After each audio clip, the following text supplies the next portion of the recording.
Bueno, pues ya estamos de vuelta. Quiero dar las gracias a María Apoyato y también, por supuesto, a todos los participantes en este primer panel de este segundo foro Murcia Inteligente 2022, en el que hemos podido abrir un poco boca y realmente entrar en el debate que nos ocupaba, además en un ámbito tan apasionante, yo creo, relacionado con la inteligencia artificial y todo lo que ella supone y la educación. Vamos ahora a introducirnos de lleno, a comenzar el segundo panel de esta mañana, que tiene el título Proyectos de inteligencia artificial, un gran aliado en la gestión empresarial. Hace tiempo, imagino que coincidirán conmigo, que la inteligencia artificial abandonó un poco el espectro casi que de la ciencia ficción para colarse en nuestras vidas, y aunque todavía podemos decir que está quizá en una fase inicial, porque aún queda mucho por hacer y por descubrir, yo creo que está llamada a protagonizar sin duda una revolución equiparable a la que quizá pudo generar Internet en su día. Sus aplicaciones en múltiples sectores como la salud, las finanzas, los transportes o la educación han hecho que la inteligencia artificial se convierta precisamente en un gran aliado, y yo creo que muy importante en lo que es la gestión empresarial, y de eso vamos a hablar en este segundo panel, como les decía. Para abordar este tema, cuento en este panel de experiencias con Antonio Joaquín Segura García, responsable de datos en el departamento de I+D+I del Grupo Orenes. Bienvenido. Gracias. También tenemos a Rubén Martínez Sandoval, él es CTO de Biyectiva. Bienvenido. Gracias. Vamos a contar también con la experiencia de Carlos Avellán, él es CTO de Cibimar. ¿Qué tal? Muy buenos días. Y también me acompañan en este panel Efren Sánchez, él es CTO de Auna IT. Encantado. Muy buenos días. Buenos días. Y por último, pero no por ello menos importante, por supuesto, Francisco José Herrera, que es jefe del Departamento de Inteligencia Artificial de Talentum. Muchas gracias. ¿Qué tal? Buenos días. Muchísimas gracias a todos por estar aquí y por acompañarme esta mañana. A mí, si les parece, me gustaría comenzar un poco este panel para abordar cómo afecta el ámbito de la inteligencia artificial y todo lo que ella conlleva a la gestión de nuestras empresas y compañías, conociendo un poco la experiencia de cada uno de ellos en las diferentes empresas. Antonio Joaquín, a mí me gustaría saber qué supone para la inteligencia artificial, para el Grupo Orenes, y cómo se afecta en vuestra propia gestión. Vosotros, además, sois una empresa de referencia en la región, no solo en vuestro ámbito, sino también por vuestra longevidad, vuestra trayectoria y solvencia. ¿Qué frutos diríais que habéis recogido hasta ahora por la aplicación precisamente de la inteligencia artificial? Pues la verdad que son muy variados los frutos que se han recogido, desde LSTMs, que son un tipo de redes neuronales recurrentes que pueden servir para predecir cada una de las máquinas cómo va a estar su cajón de dinero, a control de riesgo pues con Isolation Forest o DBScan, algoritmos que te permiten identificar si hay algún tipo de apuesta en las apuestas deportivas que son peligrosas. Pero yo creo que algo como es menos exótico, pero deja mucho más claro cómo interaccionamos con la inteligencia artificial, es esta gráfica que os he traído. Antes de implementar la inteligencia artificial, pues obvio, había profesionales con muchísima experiencia de negocio que eran capaces de predecir, además con una precisión a veces sorprendente, lo que iban a poder hacer en cada uno de los KPIs que se marcaban. Entonces, si os fijáis en la línea negra y la línea verde tiene dos estados que son lo que predecían en cada uno de los momentos los expertos de negocio, y la línea negra es lo que iban haciendo sus negocios a lo largo del día, y ellos hacían sus predicciones mensuales. Entonces, con inteligencia artificial lo que podíamos hacer es desestacionalizar esas predicciones que ellos hacían a un mes y pasaban de preguntarse si estaban bien o estaban mal a poder preguntarse detalles específicos. Entonces, si tenéis la otra imagen que os traje, esta exactamente, aquí dejas de preguntarte si estoy en la media de mi mes o no estoy en la media de mi mes, a empezar a decir, vale, el sábado pasado tuve más de lo que esperaba si lo he desestacionalizado. ¿Por qué fue? Pues porque perdió el equipo favorito o porque hubo un premio que se dio súper grande y por eso me quedé abajo. Entonces, el humano es quien hace el input y quien toma la decisión final, pero le damos una herramienta que permite hacer preguntas más profundas de las que podía. O sea, podemos decir, Antonio, quizá que se ha llegado a la precisión máxima, a mucho más detalle de lo que antes nos permitían las anteriores tecnologías, ¿no? Exacto. Muy bien, pues seguiremos ahondando en lo que hacéis en Grupo Orenes. Vamos ahora a conocer la perspectiva de Rubén Martínez Sandoval. Rubén, a mí hay un dato que me ha llamado muchísimo la atención, y es que el 84%, atención, de los ejecutivos cree que necesita utilizar la inteligencia artificial para cumplir sus objetivos de crecimiento. Ya lo han hecho en casos concretos para generar eficiencias y aumentar también lo que es la productividad. Pero la introducción de la inteligencia artificial en toda la organización abre, imagino que coincidirás conmigo, oportunidades totalmente nuevas. La pregunta es, ¿cómo conseguirlo o cómo lo hacéis vosotros? Bueno, yo creo que la inteligencia artificial es bien sabido por todos que suele triunfar en las empresas cuando viene auspiciada por el nivel más alto de la empresa. Pero nosotros también creemos que es importante que los cargos medios, que son los que verdaderamente conocen cada uno de los problemas que tiene en su industria, tengan interés en integrarla. Nosotros generalmente, hablando con estos cargos medios, encontramos los puntos donde en sus empresas tiene más sentido integrar la inteligencia artificial y entramos en esos puntos que son, digamos, los que más fácil es integrar la IA y donde un rendimiento más grande se puede obtener y optimizamos esas áreas de negocio. Es cierto que muchas veces desde los niveles más altos de dirección se tiene claro cuál es la tendencia a nivel de mercado, pero muchas veces se desconoce la problemática real que en el día a día surge en cada uno de los departamentos de su empresa. Entonces nosotros intentamos integrar ese pensamiento de avance de los niveles C con ese pensamiento real del problema de las capas medias. Desarrolláis en Billectiva tecnologías basadas en la inteligencia artificial, como decíais, para mejorar precisamente el rendimiento de las empresas y compañías de vuestros clientes. Con esa implementación de la IA, ¿con qué obstáculos os encontráis y cómo tratáis, sobre todo, de sortearlos para conseguir vuestros objetivos? Muchas veces, curiosamente, el problema que nos encontramos cuando en una empresa quiere integrar la IA es que desconocen realmente el verdadero potencial de la IA. Y, curiosamente, no es tanto por defecto como por exceso. Muchas veces la gente tiene una idea de la inteligencia artificial como si fuera una máquina que le metes algo y te da el resultado. Que te soluciona la vida. Como un genio, ¿no? Muchas veces nuestro trabajo consiste en aterrizar realmente qué puede hacer la IA, dónde están los límites, qué necesita la IA, porque muchas veces es bien sabido por todos que la IA necesita una gran cantidad de datos para realmente producir resultados verdaderamente valiosos y muchas veces esos datos no están realmente a disposición de ese modelo de inteligencia artificial y nuestro proyecto comienza en la adquisición, limpieza y ordenamiento de todos esos datos para poder alimentar una IA. Entonces, muchas veces el problema reside en explicar a los directivos qué puede hacer la IA y qué necesitamos para conseguir esos resultados. Eso me parece interesante. Quizá luego podamos un poco todos comentar qué os habéis encontrado a la hora de implementar ese tipo de tecnologías o de aportar soluciones a las empresas, de cuál es la percepción previa, que creo que es importante, de lo que se tiene, que es la inteligencia artificial. Carlos Avellán, CTO de Civinar. Actualmente las empresas españolas reciben, también otro dato que creo que es clarificador, una media de 436 ciberataques solamente a la semana.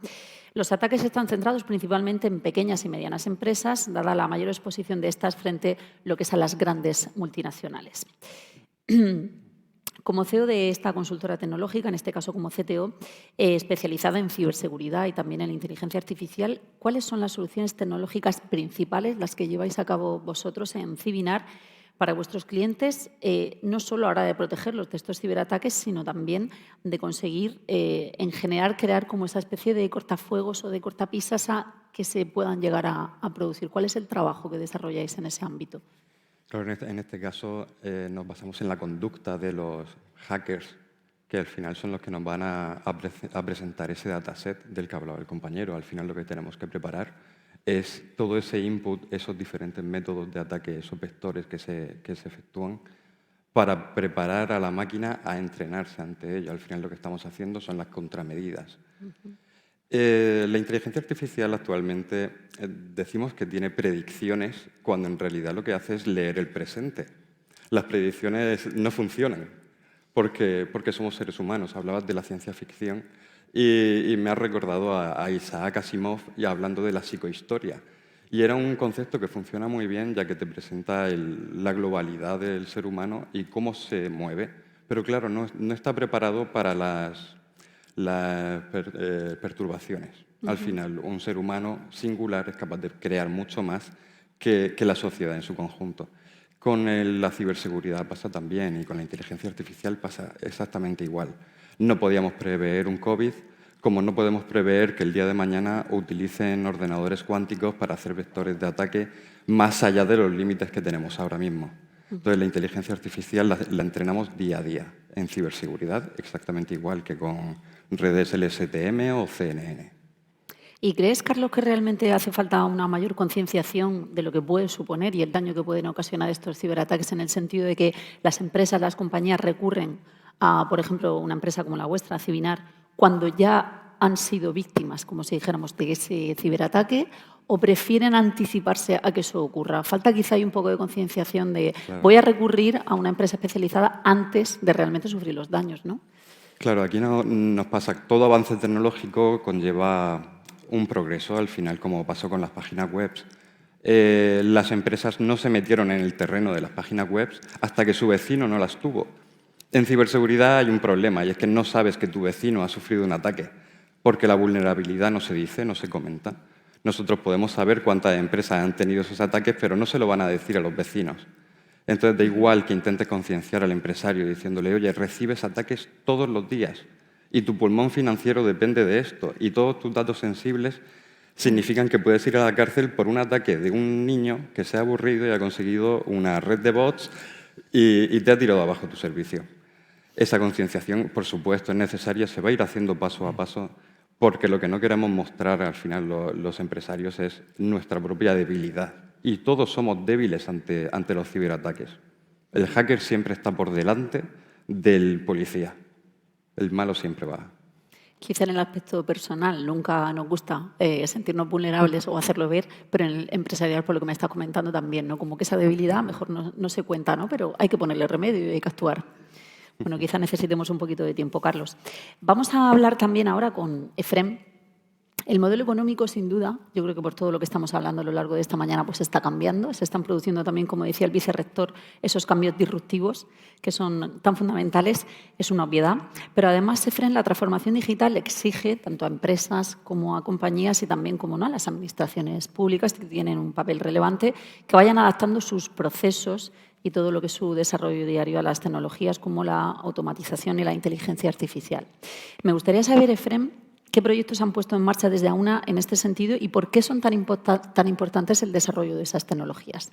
Pues efectivamente, nosotros nos dedicamos a ese ámbito, ¿no? A combinar automatización con inteligencia artificial, y lo que también han comentado mis compañeros, ¿no? Intentamos aportar valor en procesos, sobre todo de atención al cliente, de atención ciudadana, donde hay una necesidad masiva, donde una máquina puede hacer un trabajo muy exhaustivo, muy grande y manejar grandes cantidades de información.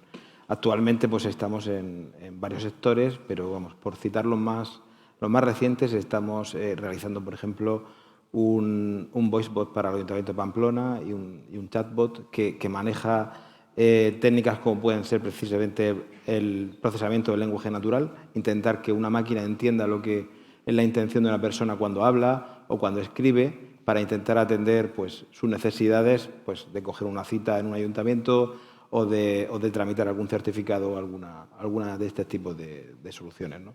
En ese ámbito tenemos esto, también con pues, otro sector público, pues, trabajar con documentación de forma masiva, emulando lo que hace una persona, por ejemplo, revisar grandes cantidades de información con técnicas de visión artificial que permiten validar si una documentación es correcta, si cumple ciertos parámetros para una ayuda. Hemos hecho un proyecto en este sentido con el Instituto de Fomento, aplicando tecnología RPA y técnicas de visión artificial para validar si una empresa estaba habilitada para acceder a una ayuda o no. Y esto, pues, evidentemente, nunca sustituye, como ya han dicho, a la acción de una persona, pero sí que es capaz de tomar decisiones masivas con gran cantidad de información de una forma bastante adecuada y correcta, con muy poco tiempo. Sí, quizá precisamente eso es lo que quería incidir, me ha llamado la atención en el ejemplo que ha comentado del Instituto de Fomento, hacer todo ese filtro de saber si las empresas cumplen esos requisitos, eso puede ayudar en que sea el proceso mucho más rápido también. Efectivamente, de hecho se producen en muchas instituciones esos parones administrativos también se colapsa un poco. porque hay diferentes instituciones involucradas, hay que comunicar varias aplicaciones. Esto suele ser difícil, pero hay tecnología que maneja, pues, en el ámbito que llamamos nosotros hiperautomatización, que es combinar automatización. Lo que haría una persona, entrar en una web, descargarse un documento, ver si tiene cierta información y contrastar eso con lo que tiene en su programa y ver si vale o no vale, ¿no? Esto lo podemos hacer con técnicas que ya he comentado, ¿no? aceleraría muchos procesos y, de hecho, estamos en disposición de decir que cualquiera de los que nos dedicamos a esto pues podemos aportar mucho valor en ese tipo de tecnologías en el sector público y también en el sector privado, porque los casos administrativos son muchos y la profesora de Economía ya ha dicho que hay muchos de estos tipos de procesos contables y administrativos financieros que requieren también un gran volumen de datos y muchos procesos manuales que pueden ser ayudados o sustituidos por procesos de inteligencia artificial o de automatización. Como comentabas, Efren, las soluciones tecnológicas de alto valor añadido, aportando ese valor, como decías, hacen que mejore la eficiencia económica de las empresas. Es una de las claves cuando hablamos de este ámbito de la inteligencia artificial, buscar un poco esa eficiencia, ese ser más competitivos. ¿Cuáles son las claves para conseguir precisamente esas soluciones tecnológicas que más se adapten a cada caso, a cada cliente, por ejemplo, que tengáis?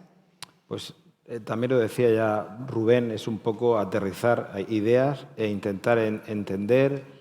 En nuestro caso, nuestro, digamos, core de negocio es la atención al cliente, la atención al ciudadano. El proceso en sí, a veces hay que cambiarlo, hay que entender cómo funciona. Lo que intentamos aportar valor es aplicar la tecnología. Las herramientas por sí solas, la tecnología por sí sola tiene valor muy limitado, ¿no? Es la inteligencia, al entender los procesos, lo que mejora. Nosotros nos gusta decir que fabricamos tiempo, porque a veces eres capaz de meter una tecnología en un proceso concreto que tu cliente te está transmitiendo cuáles son los puntos débiles que tiene y metiendo ciertas tecnologías con cierta intención eres capaz de mejorar un proceso mucho, ¿no? Pero por sí solo el aporte de valor viene siempre de la parte humana, ¿no? Es decir, de aplicar esa tecnología en el punto exacto donde tiene valor. Pero sin duda, qué duda cabe que al final eso que digo, fabricar tiempo o generar tiempo tiene un aporte económico muy grande porque las personas se pueden dedicar a otras tareas de mayor valor añadido, donde hace falta razonar, donde hace falta entender conceptos más complejos o una toma de decisiones involucrando varios perfiles, ¿no? Gracias, Efren. Desde luego, yo creo que es muy interesante esa expresión de fabricar tiempo, ¿no? Yo creo que la podríamos extrapolar a nuestra vida personal, qué bueno que sería, pero también nos podemos apoyar en las nuevas tecnologías, pero sin duda en el ámbito empresarial puede hacer que seamos mucho más eficaces, ¿no?, a la hora de poder conseguir nuestros objetivos. Francisco José Herrera, como decíamos, es jefe del departamento de IA de Talentum. En vuestra empresa sois expertos en el diseño y desarrollo de algoritmos de inteligencia artificial, modelos de predicción. Cuéntanos en qué consisten exactamente. Perdón. Sí, lo primero, diferenciar a la hora de aplicar algoritmos predictivos, diferenciar el ámbito económico en el cual trabajamos, pero también en otro tipo de ámbito, como puede ser lo que llamamos modelos naturales, modelos de la naturaleza, modelos físicos. Entonces, cuando hablamos de los modelos económicos, nos encontramos con una situación bastante singular. Y más estando aquí en la Facultad de Económicas, pues lo sabemos bien, ¿no? Es decir, los modelos económicos que existen y se han tratado siempre son muy buenos a la hora de contarnos qué es lo que ha pasado. Es decir, mis compañeros panelistas lo han comentado, de hoy hacia atrás nos explican muy bien qué es lo que ha pasado. Pero es muy difícil predecir qué es lo que nos va a ocurrir en el futuro por intervenciones externas, por movimientos de mercado. Sin ir más lejos, si existiese el modelo perfecto, ya estaríamos interfiriendo en la realidad. Es decir, yo tengo un modelo perfecto que me va a predecir el comportamiento del dólar y no me voy a quedar quieto. Voy a coger y voy a invertir en dólar en función de cómo se mueve. Ya estoy interactuando con el mercado y estoy haciendo que mi propio modelo no funcione. Por lo tanto, ante esa dificultad, nosotros lo que hacemos es estudiar y trabajar los datos que tenemos, que al fin y al cabo lo mismo que han comentado mis compañeros, desde la universidad, desde el ámbito académico, se trabaja mucho con los datos y con la generación de algoritmos que nos ayudan a utilizar. Es decir, el deep learning tan famoso que ahora estamos utilizándolo y las redes neuronales, en realidad nos vienen de años atrás, solo que ahora es cuando tenemos la tecnología suficiente a nivel de hardware para poder aplicarlo y los datos suficientes para poder aplicarlo. Y no solo los datos a nivel de volumen, sino algo muy importante, datos etiquetados que nosotros mismos hacemos utilizando nuestras aplicaciones. Entonces, volviendo otra vez a lo que nosotros hacemos, nosotros lo que hacemos es elaborar ese tipo de algoritmos con una intención predictiva respecto a los mercados en los que trabajan nuestros clientes y llevárnoslo a su ámbito de negocio, para así que tengan un panel y una visión más amplia a la hora de tomar decisiones. Lo mismo que en inteligencia artificial en la medicina, los indicadores le dicen al profesional médico cuál es la situación de los pacientes, pero no le dicen en ningún momento qué deben de hacer, es una decisión humana. Nosotros lo que pretendemos es precisamente eso. Nuestros clientes, que son expertos en su materia, nos aportan el conocimiento para generar modelos que le den indicadores y poder tomar una decisión, basándonos en tecnologías predictivas que son muy similares a las que estamos utilizando todos nosotros. Entonces, en definitiva, Francisco José, les creáis realmente como un camino basados en su conocimiento, creáis ese algoritmo, esas tecnologías, como decía, de modelos de predicción, para que ellos sepan un poco hacia dónde se tienen que caminar, las decisiones que tienen que ir tomando para mejorar su modelo de negocio, ¿no? Efectivamente, porque tal y como comentaba al principio, y me ha llamado la atención la presentación de Juan San Miguel, porque es muy cercana a una frase que creo que le he leído a un investigador, el creador de la librería de Quera, François Solé, que es francés y trabaja para Google, que decía, a la hora de trabajar con algoritmos predictivos, especialmente en los mercados, comentaba, dice, es como pretender conducir un coche mirando solamente el retrovisor. Pues en ese sentido, sabiendo esa dificultad, como bien has comentado, lo que tratamos es de ayudar a detectar esos KPI, esas acciones, esos momentos que nuestro cliente, de esa forma, con su conocimiento de su propio negocio, más esa información, ya tiene un abanico más amplio a la hora de hacer la toma de decisiones. Y como te comentaba, esto es en el ámbito económico. Luego, por otro lado, en los modelos predictivos, en el ámbito de la naturaleza, de la física, aunque también nos encontramos comportamientos muy regulares y muy no predecibles, como ha dicho Pepe Palma con el tema del COVID, son situaciones mucho más fáciles, fácil siempre entre comillas, de conocer su comportamiento.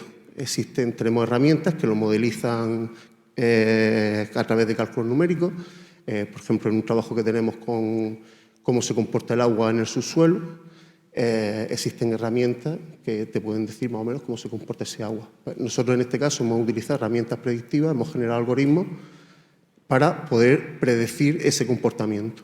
Entonces, aquí la parte importante, ¿cuál es? Pues volvemos otra vez al origen, la caracterización. Una dificultad muy grande en el sentido de que nuestros clientes conocen muy bien su terreno, pero hay veces que la información, la generación de esos datos que necesitamos no son exactamente los que necesitamos. Hay informaciones ocultas que no encontramos. Y poner un símil muy tonto y muy simple. Vamos a crear un modelo para detectar el número de accidentes que pueden tener determinados vehículos. Y la caracterización que tenemos es tipos de ruedas, color del coche, volumen del maletero. Son atributos del vehículo, pero es difícil determinar, generar un modelo con esa información para predecir el número de accidentes. Ahí ese otro enfoque de nuestro trabajo. Ayudar al cliente a la hora de tener una necesidad, abordar qué set de datos tiene y cómo trabajar con esos datos y cómo tratar esos datos. Muy bien, Francisco José. A mí me gustaría abrir una pregunta a colación de algo que se ha comentado previamente al inicio del panel, y es realmente si tenéis que llevar a cabo una labor, incluso diría que pedagógica, como expertos cada uno en vuestras diferentes empresas y compañías, a la hora de esa primera toma de contacto con los clientes, en el sentido de lo que ellos piensan, porque muchas veces, pues claro, la mayoría de ellos no son expertos en la materia ni conocen en qué consiste la inteligencia artificial. ¿Cuál es esa percepción previa que ellos tienen y cómo los tenéis quizá a veces que aterrizar un poco en la realidad y hacerles ver lo que les puede aportar la inteligencia artificial o no? Si os parece, abrimos un turno de respuestas rápidas. Vale.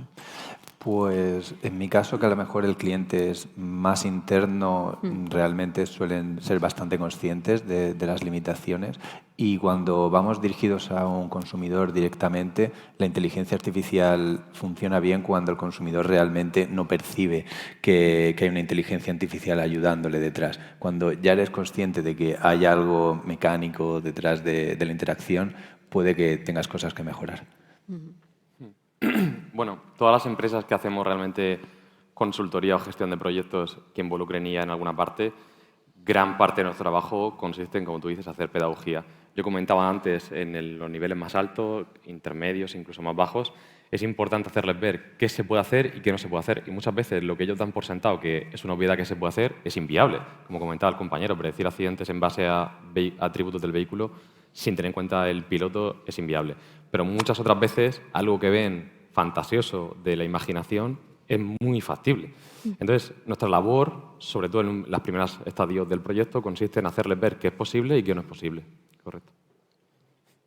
Yo lo único que añadiría es que ya no solo a nivel de cliente, sino a nivel de empresa, hacer ver a los mismos miembros de la empresa hasta dónde llega la inteligencia artificial, lo que significa. Porque cuando el conocimiento técnico es relativamente bajo, es un concepto muy abstracto. Al final tienes que pensar en la inteligencia artificial como en un martillo. Oye, pues pasamos de utilizar una piedra a utilizar un martillo y ahora tenemos otra herramienta tecnológica que es la inteligencia artificial. No es que podamos hacer más cosas, es que podemos hacer lo mismo mucho más rápido. Vamos a ir hacia la optimización, ya no solo de los procesos, sino la siguiente optimización es la propia de los modelos.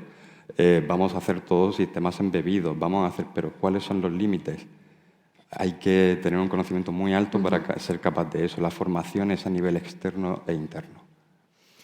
Importante también lo que apuntaba el compañero, ¿no? Ya no solo es la labor pedagógica con los clientes, sino a veces también incluso dentro de la propia compañía. Sí, yo estoy de acuerdo con lo que dicen mis compañeros. Además, yo creo que somos todos directores técnicos, entonces tenemos una visión muy parecida. Y añadiría un punto más. Hay una demanda muy fuerte de perfiles tecnológicos en todas las áreas y esta es una de las que más necesidad tiene. Y además, una necesidad de formación muy específica y muy compleja.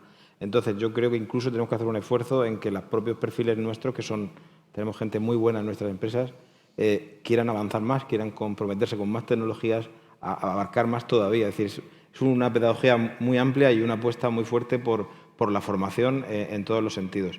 Y de hecho, cada vez hay una demanda mayor.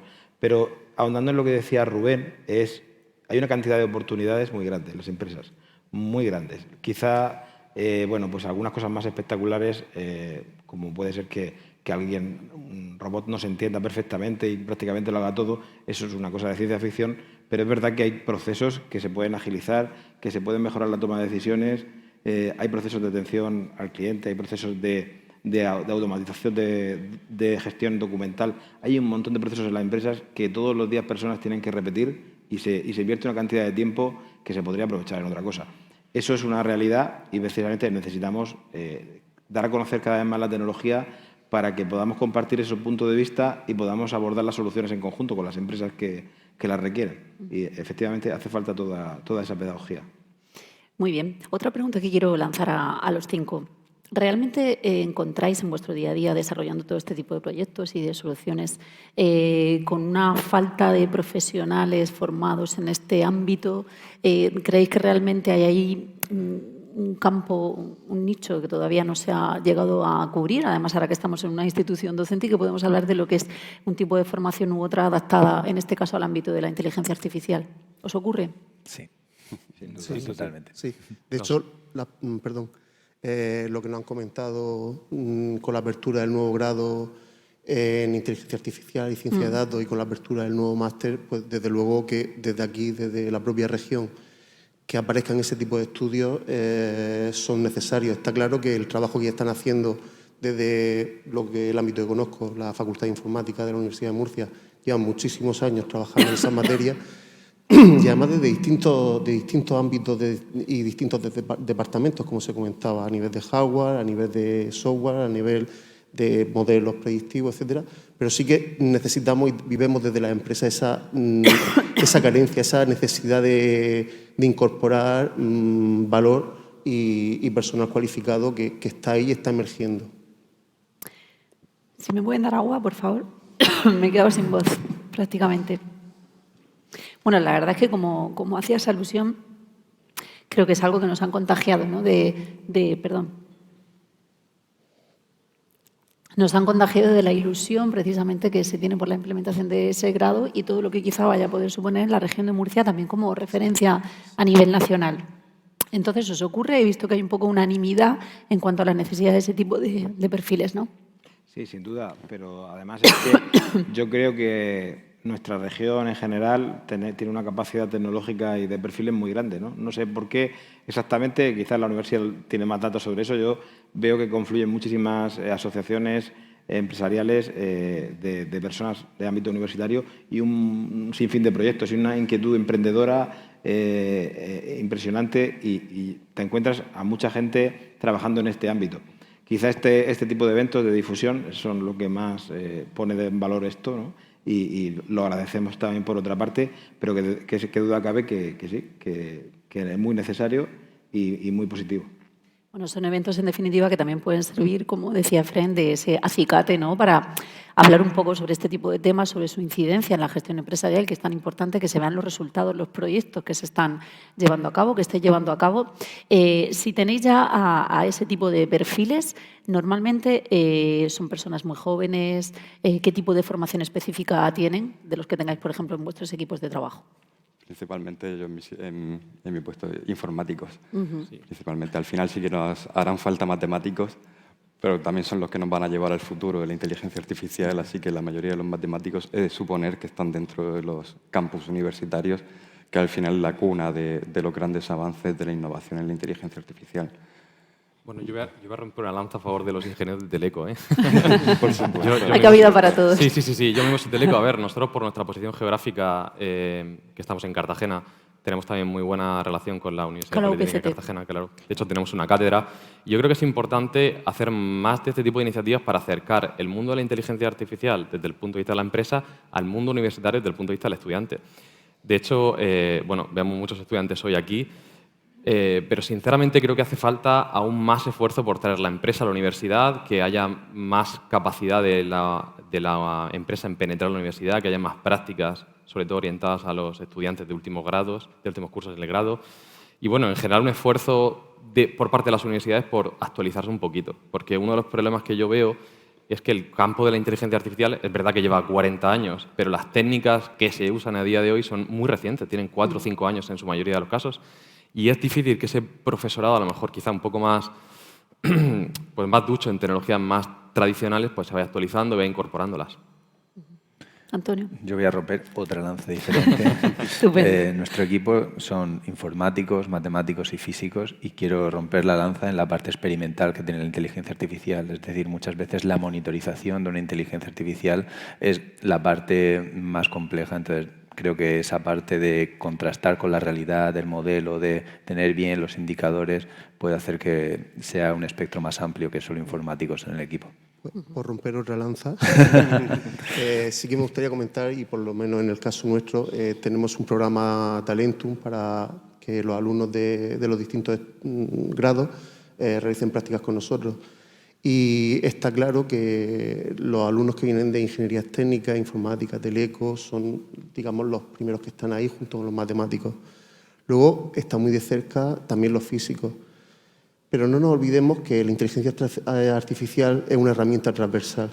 Entonces necesitamos lingüistas que nos ayuden a crear buenos modelos de NLP, de lenguaje. Necesitamos biólogos. Necesitamos personas, por ejemplo, en nuestro caso estamos trabajando con un chatbot que nos va a ayudar a mejorar la dieta y la alimentación en niños y adolescentes. Pues ahí necesitamos personas formadas en biología y nutrición y también necesitamos personas formadas que nos ayuden a generar las frases correctas para que el sistema las entienda y luego cuando ese niño o esa persona introduzca la frase, poder captar qué necesidades tiene. Y ahí estamos los técnicos que creamos esas relaciones. Pero esos elementos nativos necesitamos ayuda de esos otros profesionales transversales que son muy útiles dentro de la inteligencia artificial y que gracias a ese tipo de máster pueden terminar una formación que a lo mejor nadie pensaría que estudiar el grado en... Ay, no me sale la palabra. En filología hispánica y puede ser muy útil haciendo un máster de inteligencia artificial. Sí, porque al final se necesita ese perfil específico para una parte del proceso. Efectivamente, o economistas, como ha sido el caso, que hemos tenido alumnos de aquí de la facultad haciendo prácticas con nosotros, que han aportado ese conocimiento de los modelos tradicionales que nos han ayudado mucho, o la otra pregunta que nos ha hecho, a la explicabilidad, que es la necesidad también que tenemos y es un reto, la explicabilidad de lo que hacemos. Muy bien, pues muchísimas gracias. La verdad es que me encantaría poder seguir compartiendo muchísimas cosas, sobre todo cuáles son los siguientes pasos a dar, pero bueno, yo creo que habrá más foros para que volváis a contarnos vuestra experiencia y cómo va avanzando este mundo tan vertiginoso y todas las decisiones que se van tomando. Muchísimas gracias, Francisco José, Efrem, Carlos, Rubén y también Antonio por vuestra experiencia, por aportar ese valor añadido tan necesario y sobre todo llevarnos un poco a la realidad del día a día que lleváis a cabo en cada una de vuestras compañías y empresas. Os deseo el mayor de los éxitos y muchísimas gracias por acompañarnos. Enseguida volvemos con el siguiente panel.